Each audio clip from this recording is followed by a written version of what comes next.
I was expecting 8 people, so it's interesting to see 64. Thank you all so very much for making a little bit of time for me in your very busy schedules. I'm glad to see that we're all learning from each other and investing in project management, which is very near and dear to my heart. So let me share my screen. All right, so I'll introduce myself and I'll get into the journey to top 3 PMO in the world. So my name is Laura Niazov. I am the director of the Enterprise Program Management Office at University Hospitals. I've been with University Hospitals for 7 years, and I've led the department for the last 3.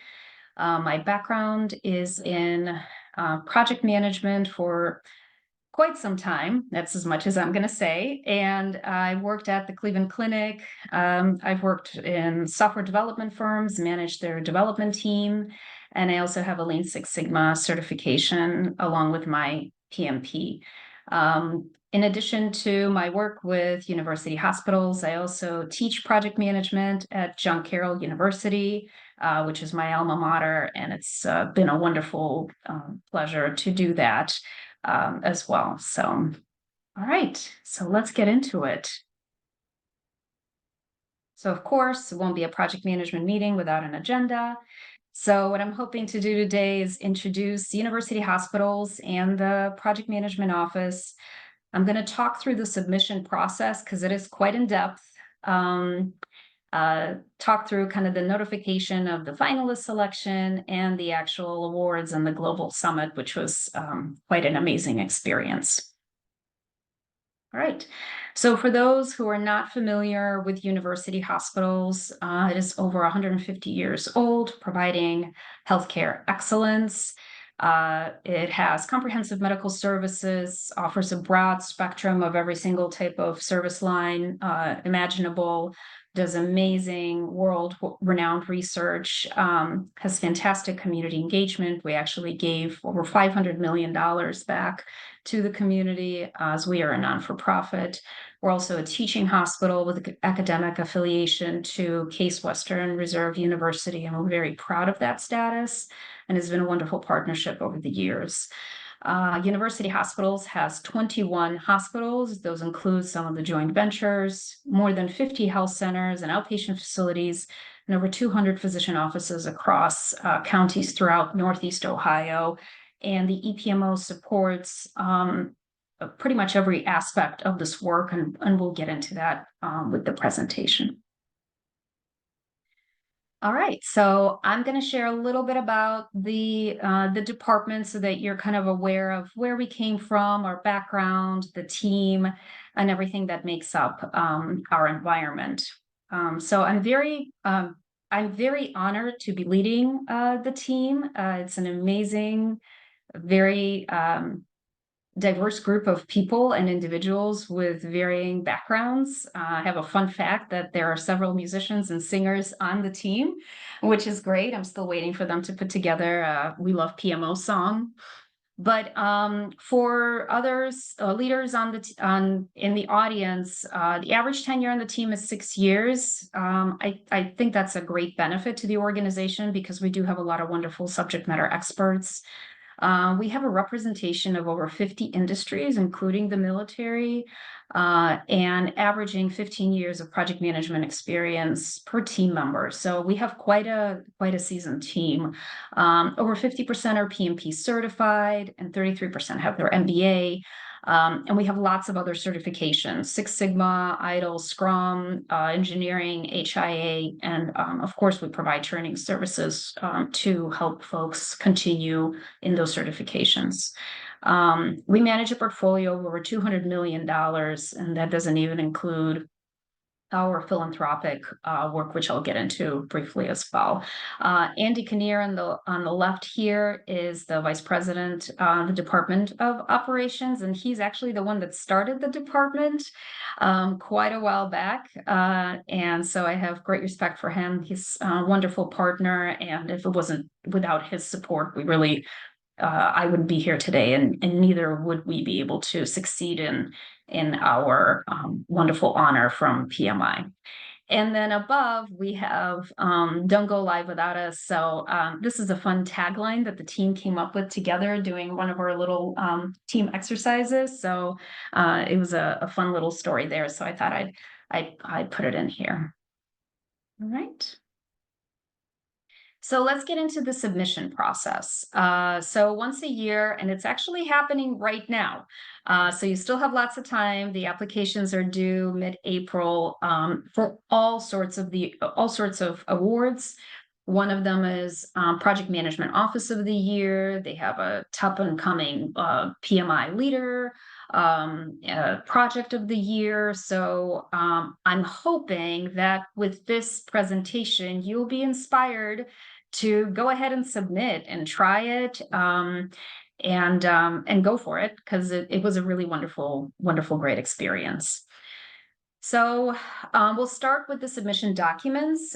They have a special website where you can go in and there have a lot of different tabs for the information that you would provide, that we had to provide here.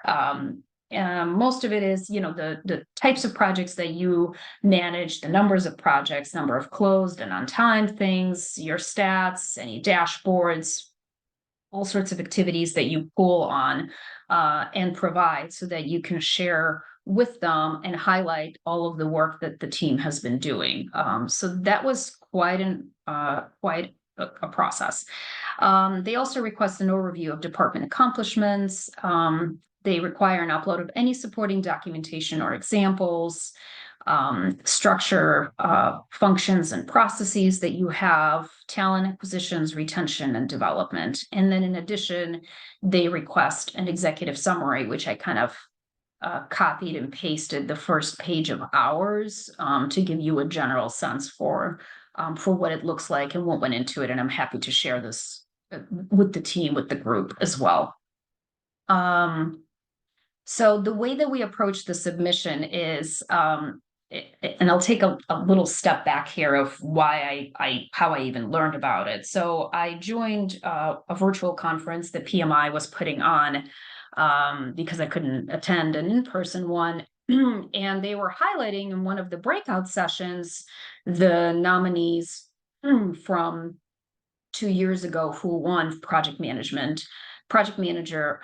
I'm sorry, the Project Management Office of the Year. And they had interviews with them and their accomplishments. And it was also a hospital actually in Florida, but a one building hospital, a very standalone hospital. And they did process improvement and project management. And as I was listening to them, I started to think and reflect that like, oh my goodness, my team does all of this and this and that and this. And I was really inspired to call out their amazing, wonderful work that I'm lucky enough to be a part of, and highlight that to the rest of the world. And why not? And put our name in the hat. The caveat is that the conference that I was attending was in March and the submission is in April. And so it only gave me a month to put all of this information together. And it was a bit of a hurried process, but obviously it all worked out really well. And it kind of lit a little fire for us to do that. So one of the recommendations that I think helped with our submission is I really doubled down on how the Project Management Institute contributes to our department, our processes, and how we approach projects at university hospitals. And these are not just words. We really embody the PMBOK. And like I mentioned, more than half of the team is PMP certified. We provide funding for continuation of recertifications and training. And so they're very near and dear to all of our processes. I had worked with a wonderful woman, Diane Owens, a senior project manager on my team, who was very diligent and amazing to pull as much information together in regards to the department and really help with aggregating everything that we do over the last 3 years that since I started the department. You have to pull all the supporting documents and submit them as a PDF into the website. So that was time consuming, as you can imagine, and filling out the online application. We wrote the executive summary, and we also completed a special PowerPoint to facilitate additional background information. And those are slides that I'll get into today with you so that you can kind of get a general sense for how we approached the submission, what information we provided about the department, and how I thought about the highlighting of the group's work. And then finally, I think this was my feather in the cap, is we recorded a special Zoom from various leaders that spoke about the EPMO and how important it is to the success of university hospitals. We invited our Chief Administration Officer, Tom Snowberger, Chief Information Technology Officer, Robert Erdley, who you see here. This is actually a clip from the YouTube video. Our Chief Revenue Cycle Officer, I'm sorry, I put manager there, and then the Vice President of Revenue Cycle. And those are the top areas that we support, and they had wonderful things to say. It was not scripted at all. I provided them some general questions in advance of what I wanted to ask of them. That kind of speak to how do we contribute to the success of the organization, how do we contribute to retention of resources and a feeling of camaraderie and culture and all sorts of things. And it was really wonderful to hear our executive leaders speak so highly of the department. And I think it was something that probably helped with our submission, just given the nature of their executive presence. Move on. So let's talk a little bit about the department itself and kind of the story of the last 3 years as I reflect back since I joined the team and became more of a leader in the position in the department. So I actually started as a senior project manager at university hospitals 7 years ago in the project management office. Primarily at that time, we were really a more of an IT PMO, which I think a lot of you are familiar with, right? We have your regular bread and butter projects. We bought a new software. We're upgrading a software. We're developing a new software, right? And then we started to expand more into revenue cycle. And for those folks that are not in healthcare, revenue cycle speaks to how hospitals bill and accept payment for services, which is a very, very complicated process in the healthcare industry. So they had a lot of software and they had a lot of processes and they needed a lot of help. And so we expanded into that area as well. And that was pretty much it. It was, IT and revenue cycle. And when I joined the department, thank you, Andy, I think he said he would be on. I thought that we can do so much more. We can offer so much more. That project management in itself offers so much potential and a wonderful organized structure that you can take to any type of process, be it IT, revenue cycle, or others. And I'll speak to that in the next slide. And so my vision that I brought to Andy Kinnear and to Tom Snowberger, our Chief Administrative Officer, which is who we report into, is that our office would be the conduit for the intake of new projects to maximize the project value to university hospitals, so that our team that we try to keep as working at top of their license will work on the most important things that are happening within an organization.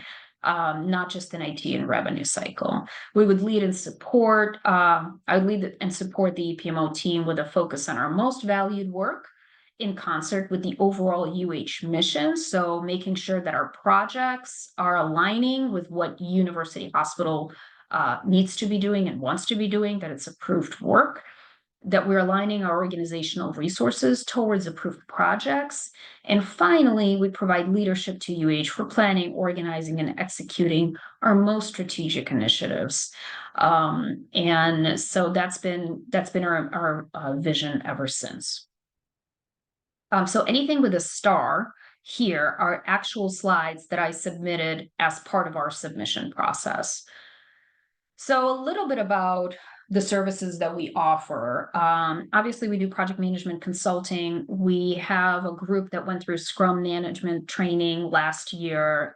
So we offer waterfall project management, Agile, and Scrum, multi-million-dollar project management, budget management, change management in regards to things that are happening throughout the organization that need to have some tender loving care. RFP process management, we've done several RFPs very successfully, and we have templates for that as well. We have broad scoping of efforts. So let's say, you have a department and they really need a thought partner to sit down with them and understand, how would we go about doing this? How long would this take? What risks do we see? Have we done this before? So we've had team members that come in and do that type of work with other leaders.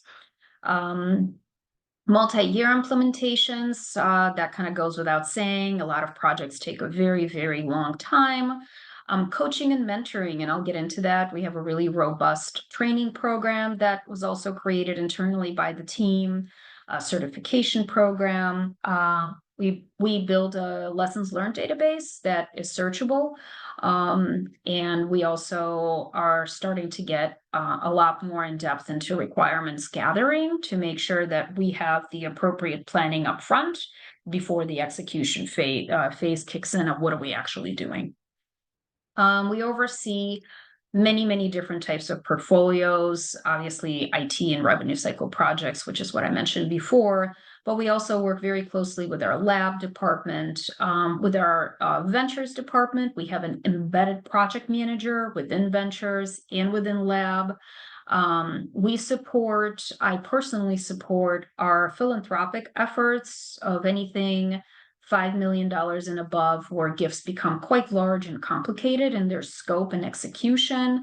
And we assign project managers to make sure that we actually deliver on the promises that we make to our very special donors, and that their vision is executed upon. Digital strategy and health. So if you've ever been to a doctor's office, you're maybe familiar with MyChart or a digital way of scheduling an appointment. So we're involved in that as well. Various operational initiatives, joint ventures. So if we partner with another hospital, if we buy a practice, if we create some kind of special agreement with another organization. So we have project and program managers involved there, strategic enterprise projects. And then finally, the biggest projects that UH has ever done was the Epic implementation of last year. It was a multi-year project totaling $650 million, and half of the team was engaged on that effort, and it was quite involved. And in the submission process, on their website, we dove a lot deeper into what that project was and how we contributed to its management and ultimate successful go live last year in October. So some specific project examples that we've done. I mentioned the Epic implementation, and just a little bit more information about that. This was a big bang go live for all of our hospitals, right? So if we remember our very first slide that I was on, it was, we have 21 hospitals, 200 physician locations, 50 outpatient facilities. And so I remember I was listening to a Velociteach podcast, and on it they had a project manager that specialized in agile projects. And he was like, well, nobody does big bang go lives anymore, because that's just not something that you do, because you have agile, so why would you do that? And I kind of chuckled to myself, so I'm like, oh well, there's lots of reasons why you would do that, and how an agile approach is difficult when it comes to these types of implementations. We did a massive soft lab implementation multi-year project in our labs. We implemented Microsoft Azure in the environment. We also did a brand new $10 million finance system overhaul, which needed a completely different way of doing our financials, in addition to just the the regular software implementation, policy documentation system. We built, for those of you that are local to the east side of Cleveland, we built a huge addition to our Ahuja hospital. You can kind of see it from the road. There's a beautiful field house there for sports medicine and new delivery rooms. It was really, really exciting. We had 2 project managers assigned to that. Unfortunately, we also do closure. So Richmond and Bedford Hospital, we had assignments on that. We had a large joint venture with Value Health, and we had a large urgent care joint venture. So for folks that are seeing UH branded urgent cares that are kind of popping up the local Cleveland area. There's one that just went up in Solon. That was a project that we managed as well. That's been going really, really great. So we do all sorts of things throughout the organization and build on our learnings with each additional thing that we do, each additional project that we do.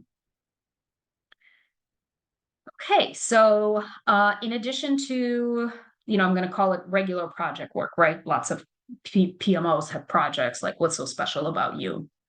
So a couple of years ago, we had 2 project managers on the team, both senior, both have been with UH for quite some time. And it was so funny because they hadn't talked to each other, but they both had a similar idea.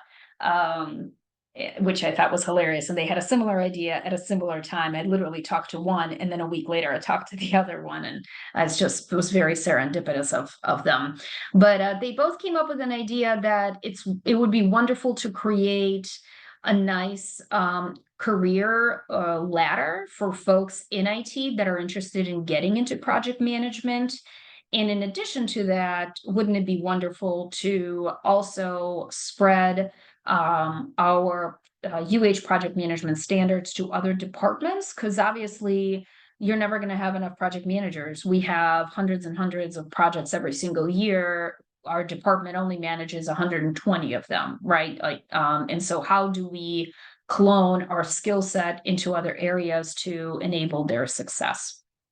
And so it was created. It was a completely volunteer run program by some folks from within the department, which is wonderful. They came up with their own materials. They have their own recorded classes that they were able to pull from some training material that's already offered by university hospitals, which is fantastic. It allows for one-on-one facilitations of these projects. So a prerequisite is a person has to have a project when they join the program so that their coach works with them and helps them on their path to a more successful projects. And so it's been running really well. We've had really good success. I actually talked to, I think some of you will find this an interesting little story. So I had gotten feedback from one of the folks that went through this project, and they were implementing a new HR system to review job descriptions, and they were thinking through training, and they were like, yeah, we were going to make this mandatory training in October. And Randy Lobato, who is the person that was working with HR on this project, it was their coach and facilitator of the process, said, you probably don't want to do this because, by the way, we're going live on Epic, which is what I had just talked about, which is our biggest project in UH history, and it's going live in October. So you probably don't want to do that. And afterwards, when she had told me this story, she said, if he wouldn't have been there and I didn't have this training, I would have never, ever thought of that. I would have never thought to even look outside of my department to think what other things are impacting. And she was really appreciated that this process kind of opened her eyes to it, which was really great to hear. We have a really good project stage gate process to oversee project and project manager quality. So every project has 4 stage gates based on the PMI methodology. It's completed with the project manager and myself and Gibran Ahmed, who's a manager on my team and really does all the work. I just kind of always am amazed with the team. And then each stage gate happens at initiate, plan, execute, and close phases. We have a specific document that we fill out, and then we forward that to the project sponsors for their awareness. I have to say it's been very, very effective. For those that don't have stage gates on the call, I really recommend you trying to think of creating them and adding them. They really help tremendously with being in the know of how the projects are doing. Like I can't be in every single project call. That's impossible, and nor should I be. The team has a lot of autonomy, and that's the best part, I think, of what makes them so successful. It's your project, you own it, you run it how you need to based on the standards that allow to maximize quality for these projects. But when they come to these stage gates, it's a good place to catch and have really good conversations of, have you, did you send me the charter? Is the scope complete? Are all of the managers of the project engaged? How are you doing in budget? How are you doing on your project plan? Are you following our standard documentation? And I catch a lot of interesting things. We have a lot of interesting conversations, and we've had a lot of good internal improvement from those stage gates that came about. So I highly recommend you think of that and try to institute them in your areas. Workfront. So we have a standard project management software system. And it's funny, I went to a Northeast Ohio chapter meeting last year, and it was great to hear. There was a really good turnout. There's a lot of project managers there, and they had all talked about, like, how do you do your status report? What software do you have? How do you manage it? All of those good things. And I was really surprised to hear how many people were saying that they have a lot of different project management softwares. They don't have standards on their status reports, on their documentation. And I think for me, it was very important that we really have one. We have 1,200 people across the organization that access it. I am the operational owner for the software, obviously in a happy marriage with IT that actually supports the IT side of the application. And it's a standard documentation platform for all of our projects in the EPMO for auditing purposes, obviously, as well. And then for planning of software, and planning of project. The other thing that the application does is, obviously we don't have 1,200 people managing projects, but it has grown into a work management system over the years. And so if some kind of work comes in and it turns into a project, it's very easy within the application to make it that way. So that's one great standard that we also have. Another one is we created a robust community SharePoint and an internal process improvement process. So we have a SharePoint site that's available to anyone in the organization to access all of our tools, all of our templates, training documents, anything that they might have. We have a condensed charter, a robust charter. We have our minutes, templates, agendas, requirements gathering. I mean, any type of documentation that's needed.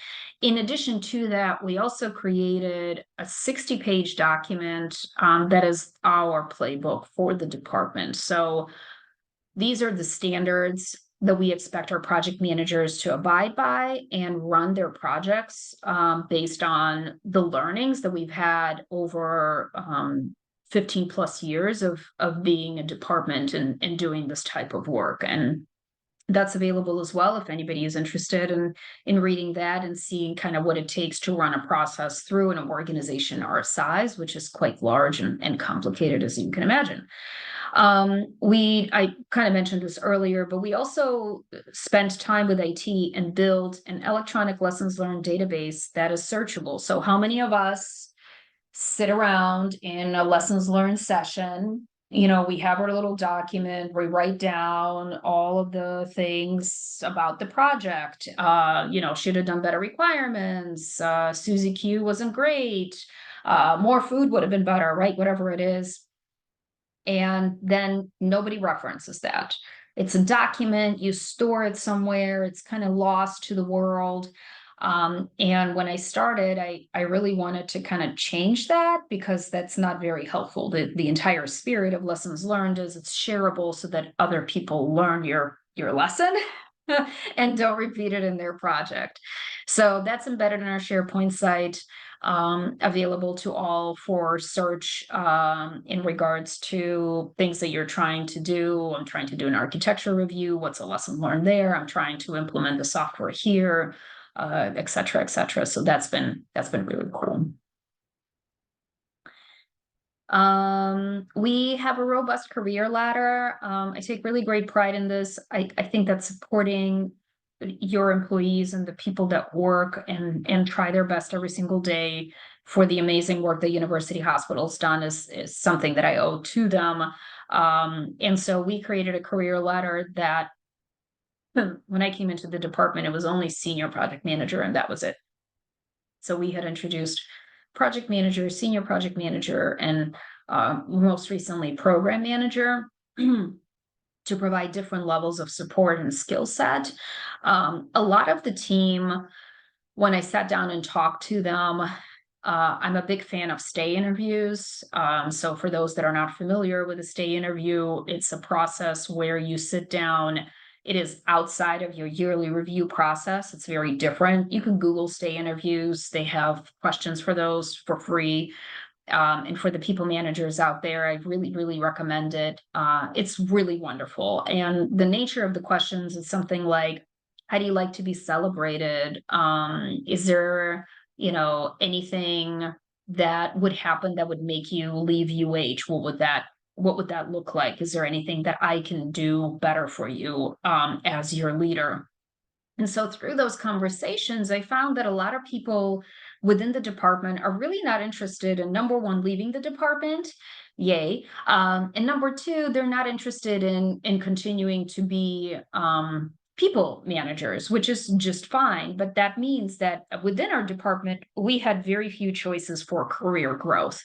And I thought that that's an opportunity within the area. And thankfully, Andy Kinnear, my VP, who I mentioned him earlier, was very supportive of that. And so we were able to create the program manager role as well, which is great. And that gives folks something to work towards. We also, I mentioned this before, offer support and training and reimbursement for further project management training.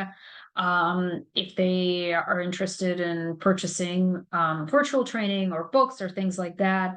So we're very supportive of the team and their learning and expanding their knowledge within the project management field. And I definitely encourage them to do that. And we have a wide, expansive library of templates and tools that anyone in the organization can utilize at their convenience. That was part of the SharePoint that's available to them. And looks like I repeated that. I'm sorry. But yeah, so just like I mentioned, we work with a whole slew of departments and have started to grow even beyond that. One of our big recent successes was working on a new clinical pathway for a new drug that is administered to folks that have early onset Alzheimer's. And so this drug has been shown to potentially reduce your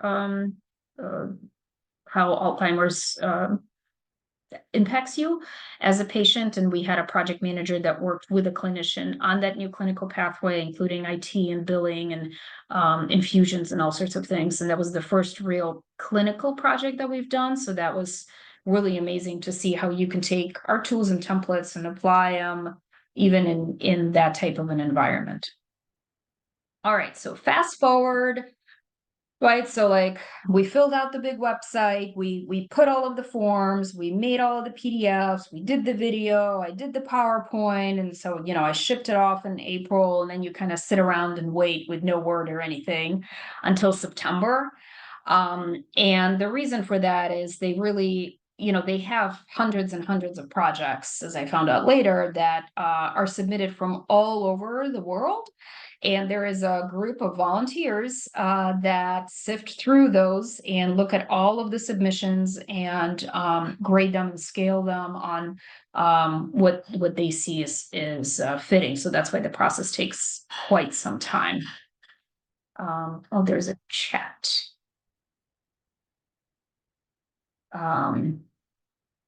So from there, finally in September, we were notified that we were finalists for the award, and they requested a team picture to be sent. So this was actually kind of hard to do because the entire team was remote.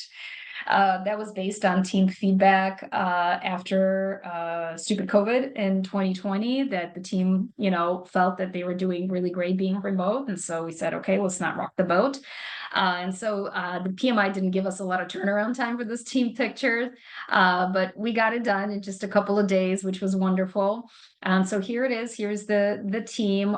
We took a picture right outside of our flagship 150-year-old hospital in downtown Cleveland, right in front of the front entrance with our banners by us. So it was a really fun morning. And there's Andy and Gibran in the front, and some of the folks that were able to make it. So I sent them the team picture, and then of course you wait. What's great about being a top finalist is that they cover the cost of the global conference for one attendee, which was very generous of them, as well as hotel and flight. And so that was pretty amazing. I had never been to a PMI global conference. It was quite an experience. And Gibran, who's pictured right here, was able to come with me. So both of us went to the global conference. So let's talk about that a little bit.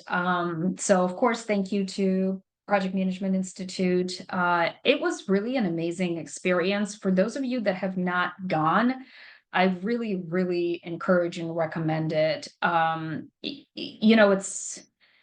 It's so energizing to see people from all over the world, Africa, Latin America, Asia, Australia, Switzerland, and all being really excited about project management and doing projects right. There was over 273 global chapters represented at the conference. I did a little interview, so that's a horrible picture of me from Instagram. And then they had an awards ceremony and a dinner where Gibran and I went and attended. And then this is Pierre Lamont, who's the president and CEO of PMI Institute, and Gibran was able to get a picture of him with the award. So there was a lot of wonderful breakout sessions, really interesting speakers. There's a lot of energy in the room. It was in Atlanta, which was also wonderful. I'd never been there before, so we were able to see the Olympic Park, which was really great. And it was just a wonderful experience. So I recommend anybody to go.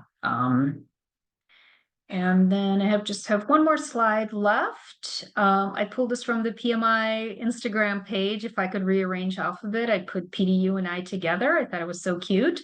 Friendly reminder, you get PDUs for attending. So thank you for investing in your learning. But I'll open it up to questions and comments and encouragement to apply. You can do it. Go win.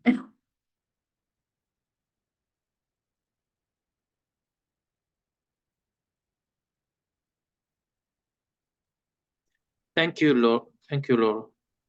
Let me share screen for PDUs.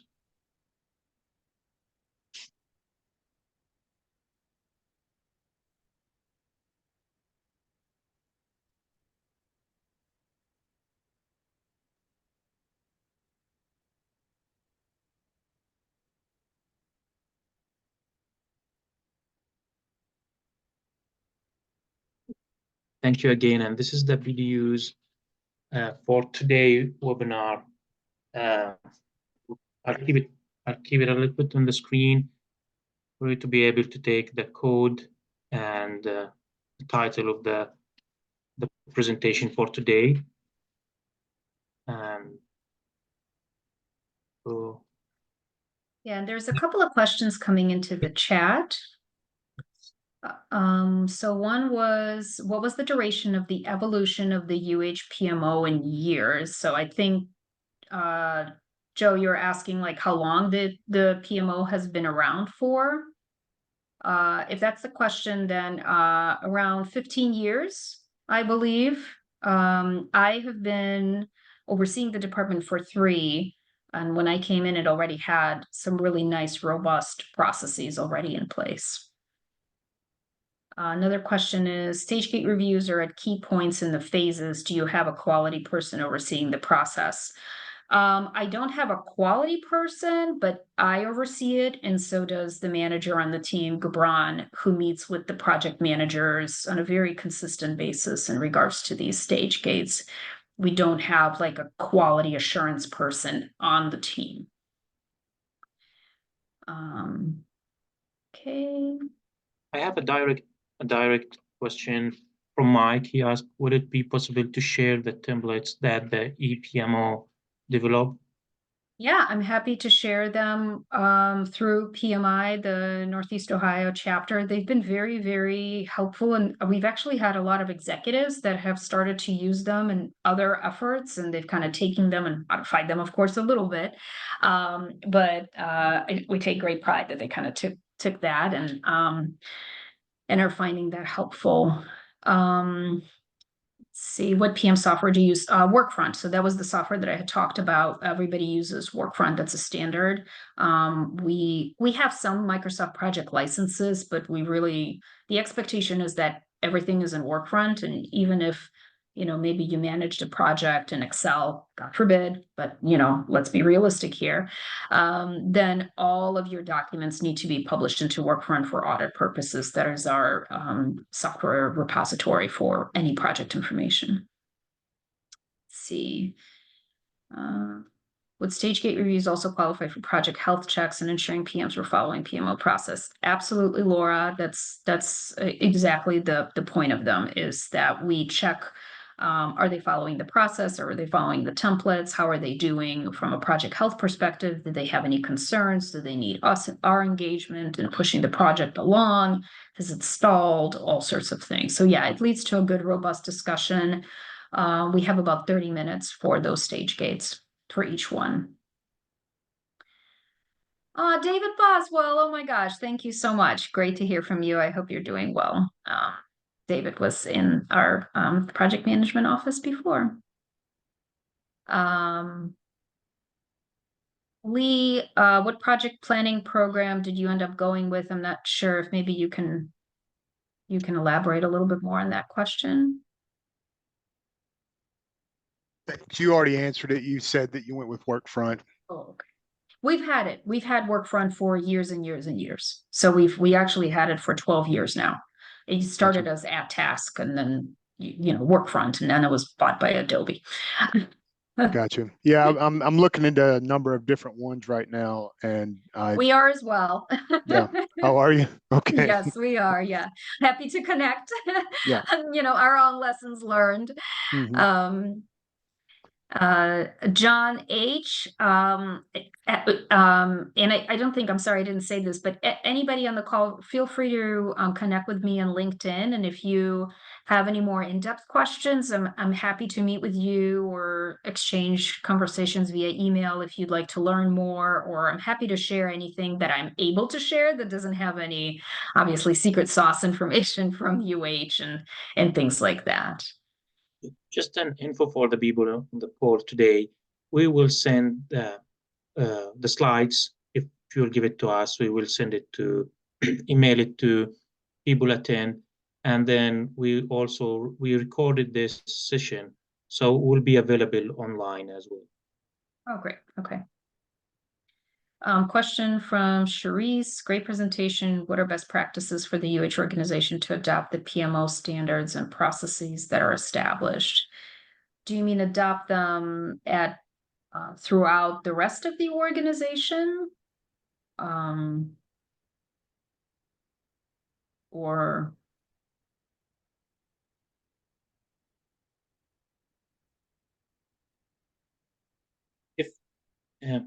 Shiriz, if you want, you can unmute and. Oh, yeah, sorry. Yeah, so I just responded back in the chat. So really outside of PMO, if we think about the standards and the processes by which you would establish within the PMO, how would you go about, or any best practices that you would share in terms of those, that framework being adopted out of the PMO? Charisse, it's a tough question to answer, right? And I think it's multifaceted based on the size of the organization in the areas that you wanna get into. If it's a smaller organization, that's a probably easier ask than a much larger organization. Given the size of UH, I've been comfortable with our embedded model, where Gibran and I have worked very, very hard on trying to build relationships with leaders outside of the EPMO and kind of selling them the concept of a project manager that has a dotted line into the EPMO, but is a embedded FTE that sits within that department. So like I mentioned, we do that with ventures, we do that with our digital strategy department, we do that with lab. And what that enables is you have a project manager that's connected to us, and we hold them accountable to our standards and processes. And then they kind of spread the word within those particular areas. That's worked really well. We also, because our SharePoint is available to anyone, we are constantly being asked for, hey, do you have a template for this? Do you have a template for that? That's another reason why we created the certification and training program, knowing that, in big organizations, it's hard to spread that word. And so if we start to kind of slowly but surely train people on our model, it'll spread throughout the organization. So those are just some recommendations that have worked for us. But I think one key takeaway is I've been very lucky because our project managers and Gibran and my team, Ahmed, has been a wonderful resource and have done a tremendous job getting the brand out of project management within UH. So like everything at UH says, anything created by my department, enterprise program management office, any template, anything, so that people know that it's kind of like my seal of excellence. If you have a project manager that's working on this, that your project is going to go through very specific, rigorous processes. And that in itself creates a sense of reputation and ownership, and folks are very proud of that. And so other departments kind of want more of that. So it speaks to, doing really, really good work, but then being really smart about getting the word out about the good work that you're doing in an organized fashion. Love that. Thank you, Laura. Oh, and Gibran also put in the chat. Thank you, Gibran. So Gibran Ahmed is the manager on the team. He manages most of the team and just makes me look good. But he's available to connect with questions, and he's also on LinkedIn.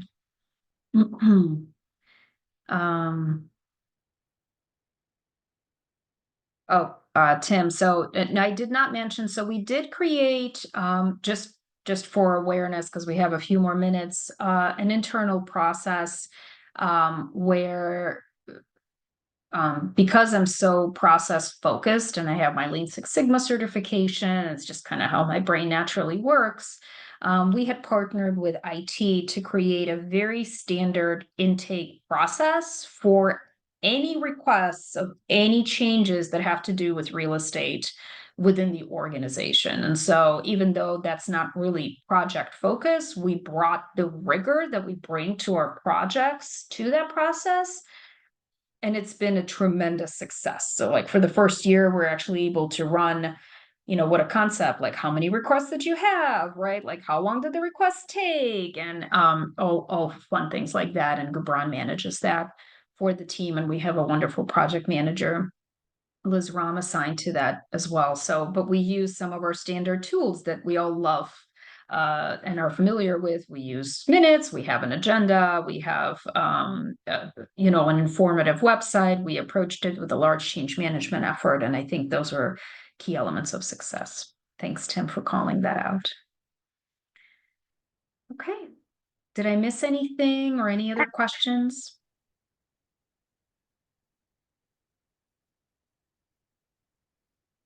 No, we have a last question from Yeah. Laura. Yeah. So UH must acknowledge that the investment in the EPMO has yielded measurable benefits. What type of value measures does the EPMO communicate up to UH top leaders, etc., who have to approve the budget for the EPMO? Yeah, so budget, in case you haven't read the news, budgets are a problem for healthcare right now. And so we're definitely very much on a tight walking rope. So we have a team of about 25 people. For reference, the folks that actually won top PMO in the world that took that title was the Mayo Clinic with 300 project managers and analysts. So, you know, we're almost $6 billion organization. So our team is actually relatively small. I take it upon myself to be really like the face and the cheerleader for the department. So I am out there constantly talking to our executives and other leaders throughout the organization and offering our services and report back to them in a very organized fashion what we were able to provide to them, why we did what we did. A lot of our projects end very successfully. We instituted a Net Promoter Score, and we get feedback from our sponsors on a yearly basis. And so I try very, very hard to be kind of at the, you know, in the heartbeat of the most important projects within the organization. But I think because the team is so small, we haven't felt the pressure of, you know, oh, well, you have to cut by 50%. But I'm very strategic in really being very vocal about all of the benefits that come with the department and what we bring to the table for project success.